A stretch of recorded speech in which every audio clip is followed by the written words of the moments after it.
예수님의 이름으로 간절히 기도드립니다. 아멘.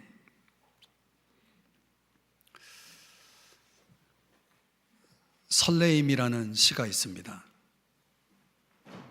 소개하면은 이렇습니다. 바람이 분다. 설레는 마음. 새가 운다. 더욱 설레는 마음. 저만큼 뇌가 웃으며 온다. 설레다 못해 춤추는 마음. 이렇게 설레임이 삶이다. 설레임이 길이다. 이런 시입니다. 여러분들은 살면서 설레임이 있습니까? 과거라면 언제 그 설레임이 있었나요? 저는 어릴 때 그 초등학교 다닐 때 다음 날이 이제 소풍 가는 날이면 잠을 설치고 그렇게 일어나는 게 힘들었던 제가 가장 먼저 일찍 일어나서 씻고 준비하는 저의 모습을 봤습니다. 이것이 설레임의 힘이죠. 달리다쿰 일어나라 하면서 저를 깨우지 않습니까? 사람에게 설레움이 있다는 게 이게 힘인 것입니다. 하나님을 향한 마음에도 설레움이 있습니다. 이런 설레움을 아주 가득 안고 살았던 한 사람이 다윗인데요. 다윗은 이런 고백을 합니다. 내 심장이 살아계신 하나님을 갈망합니다. 여기 갈망이라는 단어를 쓰는데 이 다른 말로는 오늘의 설교 주제인 설레움이죠. 다윗의 마음속에는 그 하나님에 대한 설레움이 너무나 큰 거예요. 그 갈망이 너무너무 큰 거예요. 그냥 막 심장이 뛰는 거예요. 심장이 뛰는 거예요. 그래서 다윗이 그 인생을 살아가는 데 있어서, 매일을 살아가는 데 있어서 그 힘의 원천이 뭐였냐면 그 설레움으로 다가가는 하나님으로부터 그는 매일매일을 필요한, 그 살아가는 데 필요한 힘을 공급받았다는 것입니다. 여러분은 어떤가요? 오늘 본문에 소개되고 있는 사람이 있는데요. 이 사람은 이 설레움을 잃어버린 사람이다, 이렇게 말할 수 있습니다. 본문 6절 말씀에 들여다보니까 그가 이렇게 말하는 것입니다. 나는 하나님과 사귀고 있습니다. 하나님과의 사귐이 있습니다. 이렇게 말을 합니다. 얼마나 영성 있는 사람이고 얼마나 신앙심이 좋은 사람입니까? 하나님을 사귄다는 것이 이게 보통 신앙입니까? 그런데 이상해요. 삶은 어둠 가운데 있어요. 말로는 하나님과의 사귐이 있다라고 말하는데 삶이 어둠 속에 있는 거예요. 여기 행하다라고 하는 단어는 문자적으로는 어떤 특정 방향을 향해서 지속적으로 나아가다라는 뜻이거든요. 이런 걸 우리는 라이프 스타일이라고 말하죠. 그냥 어쩌다 그러는 것이 아니라 계속 그렇게 살고 있는 거예요. 그게 라이프 스타일이에요. 그러면 우리는 이런 사람들을 가리켜서 뭐라고 말하냐면 이중인격자라고도 말을 하죠. 그런데 오늘 본문에서 사용하는 단어는 이겁니다. 거짓말을 하고, 거짓이라는 거예요. 근데 우리가 잘 아는 대로 이 거짓의 근원은 사탄 아닙니까? 마귀. 요한복음 8장 44절에 보면 마귀, 사탄은 거짓의 아비다라고 말씀을 하잖아요. 그러니까 만약에 우리가 어두움 가운데 있고 정말 거짓말을 하고 있다라면 그 사람은 지금 사탄을 기쁘게 하고 있는, 마귀를 기쁘게 하고 있는 거거든요. 반대로 말하면 하나님 영광 가리고 하나님의 일을 지금 방해하고 있는 것이거든요. 근데 삶 자체가 거짓이라면 여러분 이게 참 얼마나 불행한 일입니까? 그 삶 자체가 거짓인 이런 상태가 도대체 이게 실제적으로 가능한 일인가? 가능하다는 거예요. 그래서 오늘 본문에 만일이라는 단어로 시작하는 거거든요. if 가정법을 쓰고 있는 거예요. 그러니까 누구도 예외 없이 이런 사람이 될 수 있다는 거예요. 믿음이 있는데 죄 가운데 살고 있는 거예요. 근데 자기 스스로는 나는 하나님과 관계가 좋다라고 생각하고 있는 거예요. 물론 착각이지만 이런 착각 속에 살아가는 신앙인들이 적지 않아요.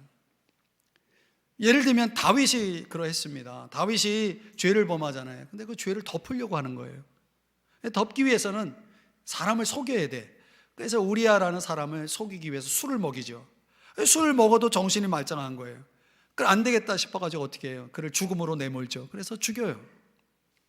아무 일도 없었던 것처럼 태연하게 생활을 하는 거예요. 그리고 다윗에게 누가 문제를 해결하기 위해서 찾아왔어요. 그 얘기를 들어보니까 아주 나쁜 사람이 있는 거예요. 그 다른 사람의 그 나쁜 짓을 정죄합니다. 근데 정작 자기 자신의 잘못에 대해서는 정죄하지 않아요. 그러니까 이 다윗은 진리를 잃어버린 사람이고 또 하나님의 사람을 잃어버린 사람이고 더 나아가 하나님과의 사귐을 잃어버린 사람의 전형이라고 말할 수 있는 거죠. 그러니까 하나님과의 사귐이 있다 해도 다윗의 그런 상태는 뭐가 없는 거냐면 진정한 하나님과의 사귐이 없는 거예요. 불가능한 거죠, 그게. 우리가 진리라는 것을 말할 때 진리에는 두 가지가 있다고 합니다. 하나는 절대적인 진리, 다른 하나는 상대적인 진리. 절대적인 진리라고 하는 것은 인간의 사고와 행동을 지배하는 최종적인 기준을 얘기하는 거거든요. 그 기준이 중요한 거예요. 근데 절대 진리를 가지고 있는 사람은 어떻게든 내 삶의 모든 사고와 행동을 이 최종적인 기준에 맞추기 위해서 힘씁니다. 그런데 상대적인 진리를 가지고 있는 사람이 있어요. 이거는 상대적인 진리라고 하는 것은 문자 그대로 이 상황에 따라서 변해요. 그러니까 오늘 내가 가지고 있는 생각과 판단이 이게 하나님 말씀보다 더 중요한 거야. 그러면 그걸로 그냥 밀고 나가는 거예요. 주저하지 않고 다른 사람들의 잘못에 대해서 비판하고 정죄하고 헐뜯고 이런 일들을 하는 거죠. 그러니까 내 기준을 가지고. 그러니까 우리가 살아가다 보면 진리는 진리인데 그 진리의 깊은 내용은 절대적인 진리냐 상대적인 진리냐의 문제예요. 가만히 보면요, 절대 진리가 아닌 상대 진리로 우리가 살아갈 때가 많아요. 사람에 따라서 다르게 적용하고 상황에 따라서 다르게 적용하는 진리들이 너무 많은 거예요. 이 포스트 모더니즘이 가지고 있는 아주 독특한 특징이 그런 거 아니겠습니까? 상대주의. 그러니까 아무도 잘못한 사람이 없어요. 다 잘난 사람만 있는 거예요, 이 세상은. 요한일서 3장 15절 말씀해 보면 이렇게 말씀합니다. 그 형제를 미워하는 자마다 뭐 하는 자라고요? 살인하는 자래요. 더 심각한 것은 그 살인하는 자는 그 속에 뭐가 없어요? 영생이 없어요. 만약 우리가 형제를 미워하는 상태에 놓여 있다면 나는 지금 어떤 사람이냐면 영생이 없는 사람을 증명하는 거예요. 내가 보여주는 거예요. 영생이 없는 사람이라는 걸 보여주고 있는 거예요. 영생이 없다는 건 무슨 말이에요? 구원받은 사람이 아니에요. 하나님의 사람이 아니에요. 갈라디아서 5장 15절에도 이런 말씀이 나옵니다. 서로 물고 먹으면, 이건 막 동물을 비유한 건데 사람이 한번 그렇게 부딪히면 이렇게 물고 먹잖아요. 그러면 누가 이기는 거예요? 아니에요. 둘 다 져요. 피차 멸망할까 조심하라. 그러니까 우리가 잘못하면은 이런 함정에 빠지는 거예요. 내가 이기려고 지금 난 싸우고 있는데 이기는 게 아니야. 내가 지금 멸망하고 있는 거예요. 사랑하는 여러분, 오늘 우리의 주제, 이 설렘이 없는 문제, 어떻게 보면 하나님과의 사귐이 있다라고 말은 하고 있지만, 그런 모양은 가지고 있지만 마음도 없고 설렘도 없는 말뿐인, 그냥 모양뿐인 그런 형태의 신앙을 갖고 있지는 않은지요. 우리가 한번 자가 진단을, 자가 키트를 가지고 한번 해보자는 거예요. 그거를 정말 하나님과의 사귐을 증명한다라면 뭘로 증명할 수 있느냐? 그건 말이 아니라 삶인 거죠. 과연 하나님과의 사귐을 설렘 속에서 정말 지속적으로 갖는다는 것이 어떤 삶으로 증명될 수 있는지 오늘 본문에서 저는 세 가지의 특징을 여러분들과 같이 나누려고 합니다. 설렘이 있고 진정성을 가지고 정말 참되게 하나님과의 사귐을 갖는 사람들에게는 다음과 같은 세 가지 특징적 삶이 나옵니다. 첫 번째는 정직함이 있습니다. 오늘 우리는 6절 보고 있는데 지난주에 살펴봤던 5절 말씀에 보면 하나님은 빛이시라, 그에게는 어둠이 조금도 없다라고 말씀하죠. 만약 우리가 하나님과의 사귐이 있다 한다면 당연히 어둠 가운데서 행할 수가 없죠. 왜? 그분은 빛이시기 때문에. 그러니까 빛이신 하나님과의 사귐 속에 들어간 내가 거기에 어떤 어둠이 끼어들 틈이 없는 거죠. 그런데 실상은 그렇지 않잖아요. 어둠이 있잖아요. 그럼 어둠이 있는 나와 빛이신 하나님이 사겨요? 이게 어떻게 가능하다는 거예요? 여기에 놀라운 비밀이 있습니다. 나는 여전히 불완전한 이 어둠 속에서 있고, 그럼에도 불구하고 하나님은 빛이시고 그분과 내가 만나는 사귐을 갖는다 그러면 도대체 이게 어떻게 가능한가? 예를 들면 이런 겁니다. 여러분, 누가복음 15장에 탕자 이야기가 나오잖아요. 그런 게 있다는 거예요. 성경을 읽어보시지 않으신 분, 탕자 이야기가 나와요. 둘째 아들인데 아버지에게 재산 달라고 해서 그걸 가지고 집을 떠났는데 거지가 돼서 돌아오는 거예요. 그럼 우리가 볼 때 그 이야기 속에 이 탕자가, 둘째 아들이 돌아온 이유가 아버지한테 잘못했다고 회개해서 돌아온 게 아니고 배고파서 돌아왔다는 거예요. 그럼 배고프면 하나님께 옵니다. 내가 배고픔이 뭔지를 알면 하나님 앞에 돌아오게 돼 있어요. 거기서 비유하는 아버지는 하나님이거든요. 근데 아버지가 좀 이상한 아버지예요. 기껏 재산 달라고 그래가지고 줘서 나갔으면 성공해야지. 거지가 돼가지고 알아볼 수 없는 모습으로 돌아온 거예요. 그러면 정상적으로 여러분이 아버지라면 따져야 되잖아요. 뭘 따져요? 얘가 제정신이 돌아왔는지, 얘가 반성을 했는지, 도대체 얘는 무슨 마음을 가지고 왔는지 물어봐야 될 거 아니에요. 너 정신 차렸냐? 이제 제대로 할 거냐? 앞으로는 좀 아들답게 살 거냐? 뭐 이런 걸 물어봐야 되는데 성경 어디에도 그런 내용이 없어요. 이상하죠? 무슨 마음으로 돌아왔는지 전혀 퀘스천이 없어요. 그냥 무조건 환영해요. 도대체 이 아버지는 어떤 아버지입니까? 무조건 환영하고 무조건 용서하고 기뻐하는 거예요. 이게 정직이라는 거예요. 그 아들이 체면 차렸다면 아버지한테 못 갑니다. 내가 낯짝이 있지, 이 모습으로 내가 아버지 앞에 어떻게 서?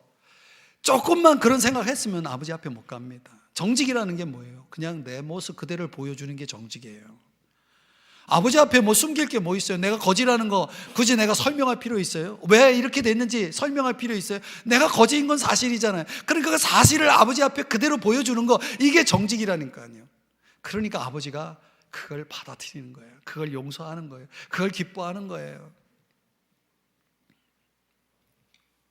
사랑하는 여러분,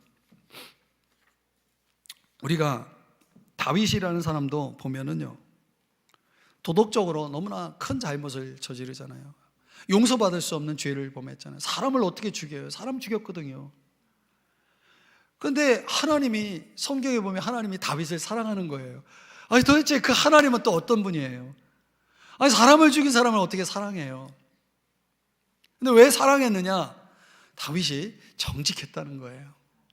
어떻게 정직했냐? 나단 선지자가 와가지고 당신이 이 죄를 범한 죄인이다 라고 말할 때 변명하지 않아요. 빼지 않아요. 회피하지 않아요. 그래요, 내가 그 죄를 범한 사람입니다 하고 그대로 엎드립니다. 그대로 엎드립니다. 이게 정직이에요. 하나님은 그 정직 때문에 그가 범한 죄보다 그가 행하는 정직을 보고 그를 용서했을 뿐만 아니라 그를 기뻐하시고 사랑하셨다는 거예요. 이 다윗의 정직, 하나님은 그런 다윗과 같은 사람을 기뻐하시고 사랑하시는 겁니다. 우리가 잘나서 하나님이 우리를 예뻐하시는 게 아니에요, 여러분. 착각하면 안 됩니다. 이런 이야기가 있어요. 초등학교에 다니는 아이가 있는데 너무 말썽꾸러기야. 부모도 감당이 안 돼. 이런 아이 있죠? 없나? 이런 아이 있어요. 근데 이 아이가 이제 어느 날 학교를 다녀왔는데 막 자랑스럽게 아빠 엄마한테 자랑을 하는 거예요. 오늘 선생님이 저밖에 대답할 수 없는 질문을 던져서 제가 대답을 해가지고 칭찬받았어요. 그러는 거예요. 그러니까 부모가 너무 대견하고 너무 자랑스러워가지고 이제 물었어요. 그래, 선생님이 어떤 질문을 했는데 너밖에 대답할 수 없는 질문이 그게 뭐니? 그랬더니 선생님이 하는 말씀이 저 유리창 누가 깼니? 라고 물었어요. 여러분, 이게 얼마나 중요한 이야기인지 아세요? 이게 저 유리창 누가 깼니? 라고 묻는 질문에 자기가 자랑스럽게 내가 깼다고 대답한 거예요. 그 아이가 칭찬받은 이유가 뭐예요? 유리창 깬 애가 왜 칭찬을 받아요? 선생님이 왜 칭찬했다는 거예요? 정직했기 때문에. 여러분, 하나님이 우리를 보고 왜 칭찬해요? 왜 우리를 이뻐하세요? 우리가 뭘 잘해서? 물론 그럴 수 있겠죠. 그러나 하나님은 우리가 정직할 때 우리를 칭찬하시는 거예요. 그래, 그게 바로 너의 모습이다. 바로 그게 너야 라고 하는 거죠. 그러니까 이 정직이라는 것은 어떤 면에서 보면 모든 것으로부터 우리의 시선을 돌려서 오로지 하나님을 향하는 마음에서 출발한다고 말할 수가 있어요. 오로지 그분을 향하는 거예요. 그럼 오로지 그분을 향하면 어떤 일이 벌어지는지 역대하 16장 9절의 말씀을 우리 한번 자막을 보면서 같이 읽어볼까요? 시작. 여호와의 눈은 온 땅을 두루 감찰하사 전심으로 자기에게 향하는 자들을 위하여 능력을 베푸시나니. 온 마음으로 하나님을 향하는 사람, 그런 사람들에게 하나님은 어떻게 하시겠다는 거예요? 능력을 베푸시겠다는 거예요. 이 하나님을 향한 이 집중, 하나님을 향해서 나를 드리는 모습, 이 정직한 모습이 그분의 마음을 너무 기쁘게 하는 거예요. 뭐라도 해주고 싶은 거예요. 그래서 그분은 능력을 베푸시겠다는 거예요. 이 정직이라는 게 얼마나 중요해요. 여러분, 우리가 거듭난 하나님의 자녀라면 당연히 우리는 그 하나님 아버지의 기쁨을 추구하고 그분의 뜻을 추구해야 마땅하지 않겠습니까? 우리의 삶의 목적이 그 아버지에게 맞춰줘야 되는 거 아니겠습니까? 그렇죠. 그러니까 오늘 저와 여러분에게 필요한 건 뭐예요?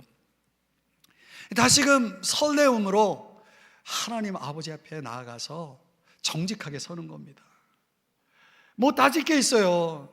뭐 체면 차릴 게 뭐 있어요? 그냥 정직하게 그분 앞에 서는 거예요. 그러면 그분은 온 마음으로 우리를 이뻐하시고 용서하시고 능력을 베푸십니다. 믿으시기를 바랍니다. 정직한 삶, 그것은 하나님 앞에 설렘으로 나오는 정직하게 서는 이들에게 주어지는 특징이다. 기억하십시오. 두 번째는 이 설렘으로 지속적으로 하나님과의 사귐을 갖는 사람들에게 나타나는 특징은 깨끗한 삶이 있다는 것입니다.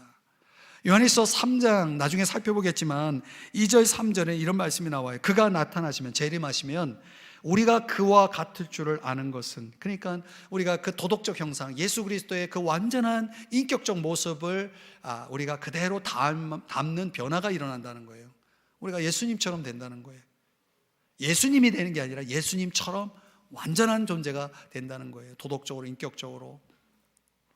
이런 소망을 가진 사람들, 3절에 보니까 주를 향하여, 이런 소망을, 이런 갈망을, 이런 설레움을 가진 사람들은 이 땅에서 어떻게 산다? 그의 깨끗하심과 같이 자기를 깨끗하게 하느니라.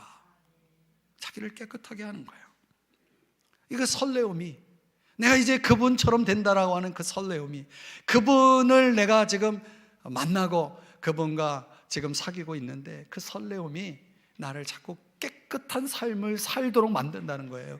그걸 유지하기 위해서, 그 깨끗함을 유지하기 위해서 뭘 해요? 말씀을 읽고 말씀대로 순종하며 산다는 거예요. 왜? 말씀이 어떤 것이기 때문에. 에베소 5장 26절에는 말씀으로 깨끗해진다라고 말하고 있어요. 또 요한복음 17장 17절에서는 진리로 우리를 거룩하게 한대요. 근데 그 진리는 말씀이에요. 그러니까 말씀이 우리를 뭐하게 만들어요? 거룩하게 만들고 깨끗하게 만든다는 거예요. 그러니까 그 말씀을 가까이 하고, 말씀을 좋아하고, 말씀을 읽고, 말씀을 묵상하고, 말씀대로 살려고 하는 거예요. 왜? 내가 깨끗함을 유지하기 위해서, 내 마음속에 설레움을 주는 그분을 만나기 위해서, 그분처럼 되기 위해서 내가 이렇게 산다는 거예요. 말씀 붙잡고 가는 겁니다. 그뿐 아니라 그 설레움 속에 살아가는 이들은 뭐예요? 부단히 기도한다는 거예요. 부단히 기도해요. 여러분 들어보셨는지 모르겠지만 사회학자 커밍워크라고 하는 사람이 있는데, 이 커밍워크가 주장하는 모든 성공한 사람들에게는 4가지 특징이 있다는 거예요. 굉장히 들어보시면 좀 공감할 수 있어요. 첫 번째는 자본이 있어야 된다는 거예요. 이 자본이 부족하면 성공하기 쉽지 않다는 거죠. 두 번째는 지식이 있어야 된다는 거예요. 자본은 많은데 지식이 없어, 아이디어가 없어. 그러면 성공하기 어렵다는 거예요. 지식도 있어야 돼요. 근데 자본도 있고 지식도 있는데 또 뭐가 있어야 되냐? 기술이 있어야 된다는 거예요. 이 기술은 그가 말하는, 이 커밍워크가 말하는 이 기술이라는 것은 경험과 관련돼 있어요. 그게 뭐냐? 지식을 내가 가지고 있어요. 근데 그 지식을 현실에 적용해서 사용할 수 있는 능력, 그 능력을 발휘하는 걸 그는 기술이라고, 스킬이라고 이야기를 하더라고요. 그러니까 우리가 볼 때, 우리가 아무리 지식이 많으면 뭐해? 그걸 내가 어떻게 쓸지 몰라. 그럼 뭐 지식은 무용한 거죠. 무용한 거예요. 그러니까 맞죠? 자본도 있어야 되고, 또 지식도 있어야 되고, 기술도 있어야 돼. 근데 또 뭐가 하나 더 있어야 되냐? 열정이 있어야 된다는 거예요. 아주 분명한 목적의식을 가지고 있어야 성공할 수 있다는 거예요. 아주 공감이 되는 내용이죠. 근데 그 사회학자가 말하는 그 4가지 성공의 요인에서 그가 모르는 한 가지가 있어요. 그 4가지가 다 있어도 이게 없이는 성공할 수 없어요. 그게 뭔지 아세요? 시간이에요. 시간. 여러분 잘 들어보세요. 내가 이 4가지, 커밍워크가 말하는 이 4가지를 가지고 있어서 내가 성공을 할 수 있는 모든 준비가 돼 있어. 근데 그 성공은 내일의 성공이에요. 그런데 나의 시간이 오늘밖에 없어. 그러니까 성공할 수 있나요? 성공할 수 없는 거예요. 여러분, 시간은 사람이 좌우할 수 없는 겁니다. 시간은 하나님께 속해 있는 거예요. 시간은 하나님이 주셔야 우리가 사용할 수 있는 거예요. 그러니까 결국 모든 성공을 결정하는 최종적인 키는 하나님에게 있는 거예요. 그걸 우리가 알고 살아야 돼요. 내가 가지고 있는 이 DNA를 가지고 여러분들이 세상 성공을 하고 있다고 생각하면 천만의 말씀입니다. 하나님이 그 시간을 멈추면 그 성공은 아무것도 아닌 것이 되어버리는 것입니다. 그래서 예수님께서 이렇게 말씀을 하신 것 같아요. 마가복음 9장에 보면 기도 외에, 다르게 표현하면 기도 밖에는 무슨 말이에요? 여러분 한번 예를 들면 여러분이 살면서 언제 실패했습니까? 한번 생각해 보세요. 내가 언제 실패했나? 여러분이 언제 실수를 했습니까? 여러분들이 언제 본의 아니게 화를 냈습니까? 여러분이 언제 해서는 안 될 말을 했습니까? 그 근본적인 원인이 무엇입니까? 내 삶이 추락을 하고 있다면 왜 추락을 하고 있는 것입니까? 내가 큰 실수를 했다면 그 이유는 무엇입니까? 그 모든 것의 원인이 예수님은 기도하지 않았기 때문이라고 말씀하는 거예요. 기도 외에, 기도 밖에는. 신학자 보네퍼가 이런 말을 했습니다. 예수의 참 제자가 되려면 행위 없는 믿음을 버려야 된다. 순종 없는 믿음을 버려야 된다. 십자가 없는 믿음을 잊어야 된다. 이런 말을 했다는 겁니다. 무슨 말이냐면, 여러분 말 그대로예요. 믿음이 없이는 행할 수가 없잖아요. 또 믿음이 있다고 다 순종하는 것도 아니죠. 여러분 십자가의 그 은혜를 제대로 알기 전에는 승리할 수가 없다는 말이에요. 그러니까 이 모든 것의 근본이 뭐예요? 믿음도 순종도 능력도 모든 것의 근본은 기도라는 거죠. 기도해야 믿음이 있고, 기도해야 순종도 가능하고, 기도해야 십자가의 능력도 알게 된다는 것이에요. 기도합니까?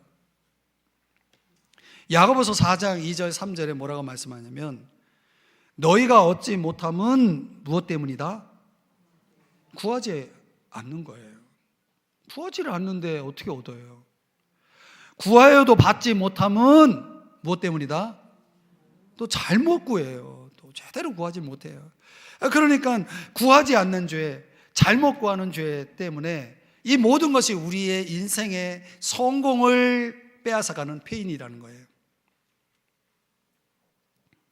그러니까 저와 여러분이 하나님과의 그 제대로 된 사귐 속으로 들어가서 기도해 보면 하나님이 내게 뭘 원하시는지 알게 되거든요. 그럼 우리가 그대로만 하면 되는 거예요. 그럼 우리가 성공의 길을 갈 수 있는 거죠. 그러니까 오늘 기도하지 않고는 오늘 시험을 내가 이길 수 없고, 오늘 내가 기도하지 않고는 오늘에 대한 하나님의 뜻을 내가 알지 못하기 때문에 방황을 하는 거예요. 정신적으로 방황하고 삶으로 방황하고 그렇게 되는 거죠. 그러니까 우리의 문제는 설렘으로 그분 앞에 나아가 진지하게 엎드리지 않는 문제예요.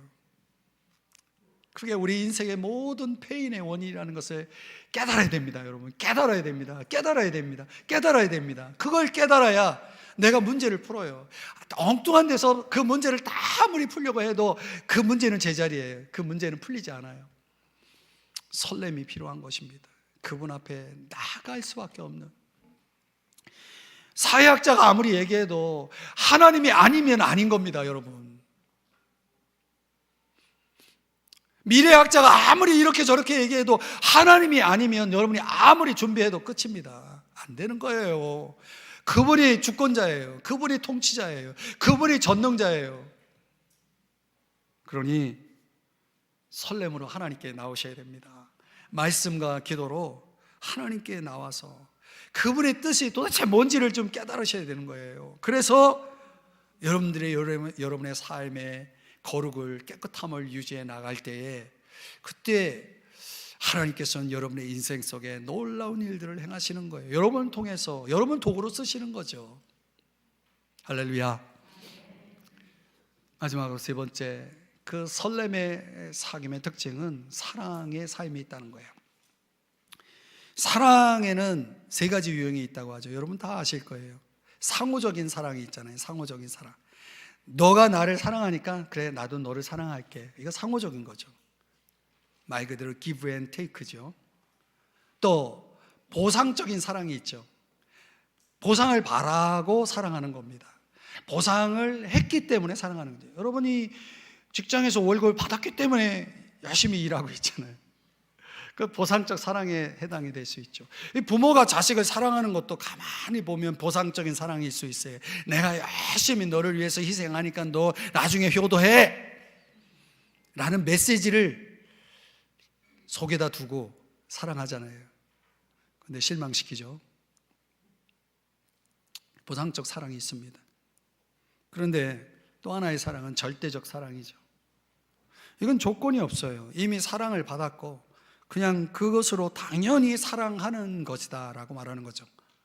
성경 마태복음 5장 45절 말씀을 보면은 이같이 한즉 하늘에 계신 너희 아버지의 아들이 되리니.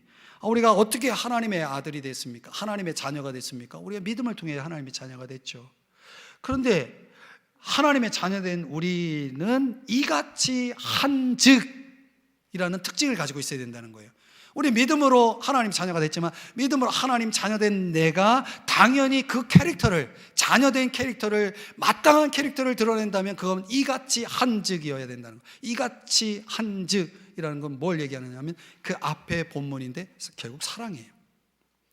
사랑한즉 이렇게 된다는 거예요. 이게 진리를 행하는 거죠. 근데 하나님과의 사귐에 문제가 생기면 우리가 진리를 행하지 않아요. 오늘 6절 말씀처럼 진리를 행하지 않는 거예요. 아는데 그렇게 하지 않는 거예요. 그럼 내가 하나님의 아들이라는, 하나님의 딸, 자녀라고 하는 이 본질적인 내 그 캐릭터가 아닌 거예요. 그러니까 나는 하나님 자녀가 아닌 거죠. 우리가 설렘 속에 진정성 있는 사귐을 하나님과 함께 가질 때 그분에게 속한 것이 결국 나에게 이렇게 이식되는 거 아니겠습니까? 전이 되는 거죠. 그러면 그분의 것이 내 것이 되는 건데 그분의 사랑 또한 우리에게 그렇게 전달이 되는 거죠. 그래서 요한일서 4장 4절에 보면 너희는, 자녀들인 너희는 하나님께 속했다라고 말하고 있잖아요. 6절, 요한일서 4장 6절에서는 그 속한 자는 하나님을 안다는 거예요. 그러니까 하나님을 안다는 게 도대체 뭐냐? 4장 8절에서는 이렇게 말씀해요. 사랑하지 아니하는 자는 하나님을 알지 못하나니. 이 반대로 얘기하면 하나님을 안다는 건 뭐 한다는 거예요? 사랑한다는 거죠. 그러니까 사랑하지 않는다는 건 하나님을 알지 못하는 거고, 하나님을 알지 못한다는 것은 하나님께 속하지 않았다는 거고, 하나님께 속하지 않았다는 건 그 사람 구원받은 사람이 아니라는 거예요. 그러니까 우리가 하나님과의 인격적인 그 설렘의 사귐 속에 들어와 있을 때 그분이 나를 대하는 방식처럼 내가 그분을 대하고 다른 사람을 대해야 되는데, 그분은 나를 무조건적으로 사랑해 주시잖아요. 자격을 논하지 않죠. 너 왜 이렇게 자격이 없냐? 넌 사랑받을 자격이 없다 하시는 분은 아니잖아요. 그런데 왜 우리는, 그런 사랑을 받은 우리는 왜 다른 사람을 조건을 걸죠? 우리는 왜 조건을 걸고 사랑을 해야 되죠? 내가 하나님께 속하지 않았기 때문일까요? 그게 아니라면 왜 우리는 그렇게 해야 되죠? 이런 사랑을 우리가 해야 된다라고 성경은 말하고 있는 거예요. 하긴 하죠. 내가 해보긴 하죠. 근데 안 되잖아요. 그래서 포기합니까? 안 된다고 포기합니까? 안 되니까 그냥 될 대로 사는 겁니까?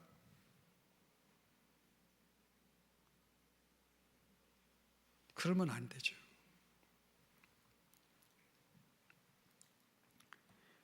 여러분, 하나님이 우리에게 뭔가를 요구하실 때는 그렇게 할 수 있는 능력도 주신다는 거 아셔야 돼요. 예를 들어 사랑하라 그렇게 말씀하신 그분이 나는 사랑할 어떤 아무런 능력도 없는데 그분이 사랑하라고 하면은 이거 못 하잖아요.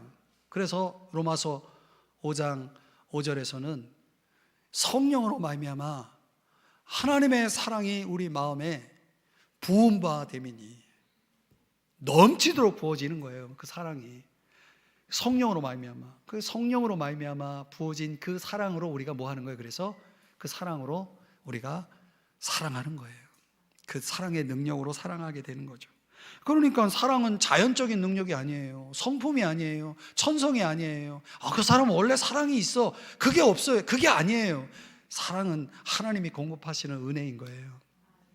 그러니까 우리가, 여러분 생각해 보면 여러분을 화나게 만드는 사람 있잖아요. 여러분을 실망시키는 사람 있잖아요. 그럼 우리는 어떻게 반응해요? 하나님, 저 사람 좀 변화시켜 주세요. 아주 신경질 나 죽겠어요.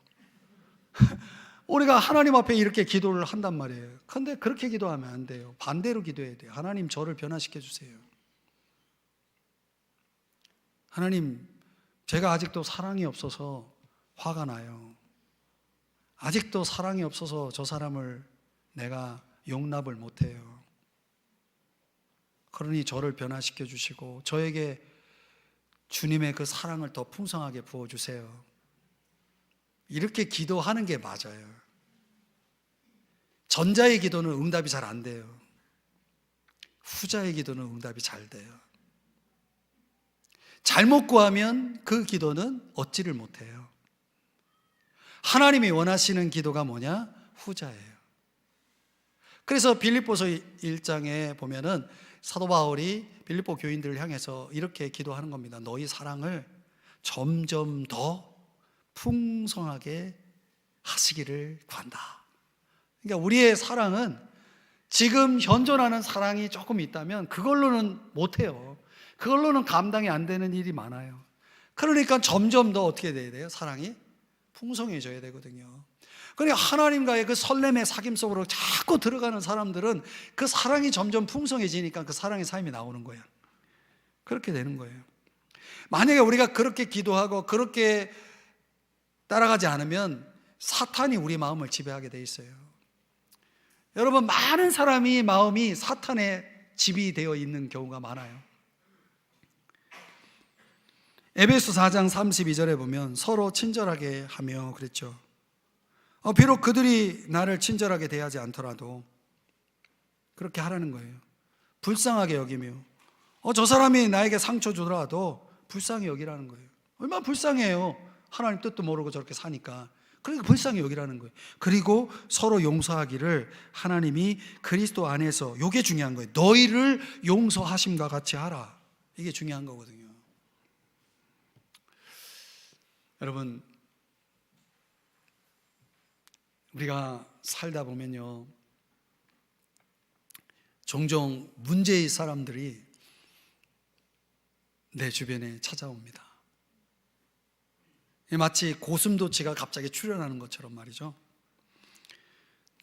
그게 이제 하나님이 하시는 일이거든요. 하나님이 그런 사람들을 우리 삶에 들여보내는 거예요. 그러니까 내가 감당하기 어려운 사람을 들여보내는 거예요. 내 삶의 무대에 내가 감당하기 어려운 환경이 탁 또 들어오는 거예요. 그러면 우리가 거기서 다 깨달아야 되는 건 뭐냐면, 이건 내 자원으로는 해결이 안 되는구나. 이걸 첫 번째 깨달아야 되고, 두 번째는 내가 하나님의 능력을 의지하지 않으면 안 되는구나. 이걸 깨달아야 되거든요. 두 가지를 깨달아야 되는 거예요. 내가 안 되는 것과 또 하나님은 할 수 있다는 두 가지를 깨달아야 되는 거거든요. 그런데 그렇게 되면, 이 깨달으면 뭐 하게 되냐면 기도하게 되는 거예요. 이제 하나님 앞에 엎드려 기도하게 되는 거예요. 하나님 감당이 안 돼요. 어떻게 해요? 기도하게 되는 거예요. 또 기도하면서 하나님 말씀 붙잡는 거예요. 하나님 말씀이 나에게 힘을 주거든요. 그러니까 하나님의 사랑과 은혜를 바라면서 성령을 더 의지하게 되는 거예요. 하나님이 그걸 막 자극시키는 거예요. 너 그렇게 살아야 돼 하고 하나님이 나를 막 자극시키고 있는 거거든요. 그걸 깨닫지 못한 사람은 막 인간적으로 그 문제를 풀어가려고 막 애를 쓰는데 제자리예요. 해결 안 돼요. 그러니까 어려움이 찾아오면은 우리가 어떻게 기도하냐면 탈출을 위해 기도해요. 빨리 여기서 벗어나게 해주세요. 그러면 사실 탈출을 할 수 있어요. 그러나 이것을 잃어버려요. 성장의 기회를 잃어버려요. 그러니까 하나님이 나의 성장하게 하려고 그걸 내 삶의 무대에 들여보낸 건데, 그거 감당이 안 된다 그러면 알았어, 너 감당하기 어렵구나. 그걸 빼버려요. 빼버리면 나는 그 모양 그대로 사는 거예요. 레이먼드 에드만 박사가 이런 조언을 하더라고요. 항상 고개는 위로 들고 무릎은 아래로 꿇어야 한다. 고개는 왜 위로 들어요? 잘하시네. 하나님 바라보시라고. 무릎은 왜 아래로 꿇어요? 기도하라고. 이게 저와 여러분이 참 감당하기 어려운 인생을 풀어가는 중요한 열쇠인 겁니다. 마틴 루터가 하나님이 우리를 하나님의 사람으로 빚으시기 위해서 세 가지를 허락하신다는 거예요. 첫 번째는 기도고, 두 번째는 묵상이고 세 번째는 유혹이라는 거예요. 근데 내 삶에 찾아오는 것은 기도도 묵상도 다 좋은데 이 시험이라는 거, 이 유혹이라는 건 참 감당하기 어렵거든요. 근데 이게 왜 이렇게 많은 거예요? 그게 나를 하나님의 사람으로 만드는, 하나님이 쓰시는 재료라고 하는 것을, 하나님의 레시피라는 것을 내가 왜 깨닫지 못하는가? 그래서 깨닫지 못하는 사람들이 하는 일이 뭐냐면 포기하는 거죠. 그저 탈출을 위해서 몸부림을 치는 거죠. 포기하고 벗어나면 그 문제는 해결될지 모르지만은 하나님이 진정 나에게 원하시는 것을 이룰 수는 없겠죠. 그러니까 우리는 포기가 아니라, 벗어남이 아니라 어떻게 해야 돼요? 설렘으로 하나님과의 사귐 속으로 들어가야 되는 거예요. 그분 앞에 가서 우리의 고개를 들고 그분을 바라보고 무릎을 그분 앞에 꿇어서 하나님이 내 삶에 허락하신 그 사람들, 하나님이 내 삶에 허락하신 그 환경들을 놓고 그것이 내 인생을 무너뜨리는 것이 아니라 그것으로 인하여 하나님이 나를 세우고 나를 성장시킨다는 사실을 깨닫고 철저하게 그분을 의지하고 순종하며 살아가는 사람이 되어야 하는 것입니다. 그래서 그런 훈련을 위해서 우리를 사랑학교에 그 감당할 수 없는 고슴도치들의 그 무리들이 있는 속으로 우리를 집어넣는 것입니다. 사랑하는 여러분, 말씀의 결론을 맺어볼 때 오늘 설렘이 없는 사귐에 대하여 라고 설교를 제목을 붙였어요. 이 본문 6절의 말씀 속에서 이 제목을 생각하면서 이게 지금 현재 우리의 심각한 문제구나 라는 그런 깨달음을 이제 얻게 되었습니다. 그러니까 살면서 우리가 인생의 아주 사소한 불평거리들을 그때그때 제대로 해결하지 못하고 자꾸 쌓아둬요. 그러다가 한순간에 그걸 폭발시켜요. 그 감당할 수 없이 돼버리는 거예요. 그리고 우리가 한 번도 가보지 못한 우리의 미래 앞에 뭐가 우리를 기다리고 있는지 우리가 몰라요. 그러면서 가고 있어요. 기도도 안 하고. 내일에 무슨 일이 일어날지도 모르면서 기도도 안 해. 내일은 내가 생각하는 내일이 아닌 걸 여러분이 살면서 모르시나요? 그걸 깨닫지 못하시나요? 여러분 2003년이 여러분 의도대로 지금 가고 있습니까? 이번 달이 끝나면 90일이 지났어요. 벌써 90일째예요. 3월 31일이 90일째예요. 여러분 시간이 얼마나 빨리 갑니까? 여러분 내 인생이 지금 어떻게 돌아가고 있는지 우리가 좀 판단하면서 살아야 됩니다. 그러니까 그냥 우리가 그냥 닥치는 걸 그냥 우리가 겪고 살아야 되겠습니까? 그렇게 살다가 낙심하고 당황하고 무력감을 느끼고 그렇게 살아야 하나님이 기뻐하실까요? 그거 아니잖아요. 그렇게 해서는 안 되잖아요. 다시 설렘으로, 코로나 상관없이 다시 설렘으로 우리가 저 크신 하나님, 저 전능하신 하나님을 바라보고 그분에게로 나아가야 되는 것입니다. 거기에 우리의 인생의 모든 문제를 풀 수 있는 열쇠가 있습니다. 그분을 앙망하시고 다시금 간절히 그분을 사모하시고 그분을 기다리시고 그분을 바라면서 그 뜨거운 그 심장 속에 하나님의 그 주시는 은혜로 채워서 그 거룩한 사귐 속에서 우리가 하루하루를 걸어가야 돼요. 그러면 찬송 가사처럼 메마른 땅을 종일 걸어가도 나 피곤치 아니하며 이 고백이 가능해지는 것입니다. 우리 인생은 메마른 땅을 걸어가는 것처럼 힘든 싸움이거든요. 사는 자체가 힘들어 죽겠는데 환경도 힘들어, 사람도 나를 힘들게, 그 어떻게 감당할 거예요? 그 어떻게 이겨낼 거예요? 그 어떻게 여러분들 뚫고 나갈 거예요? 설렘 있는 사귐으로 돌아와야 됩니다. 그것이 여러분들을 달리다고 일어서게 할 것이고, 그래서 여러분에게 정직함이 나오고 깨끗함이 나오고 사랑함이 나와서 결국은 우리가 인생의 승자가 되는 거예요. 하나님과 함께, 그분과 함께 영광 돌리며 그분과 함께 승리의 자축을 하게 되는 것, 승리의 파티를 열 수가 있게 되어지는 것입니다. 여러분의 인생이 설렘 있는 사귐으로 돌아와 달리다고 일어나는 역사가 있기를 주님의 이름으로 축복합니다. 기도하겠습니다. 사랑하시는 주님, 오늘 이 말씀을 다시 한번 생각합니다.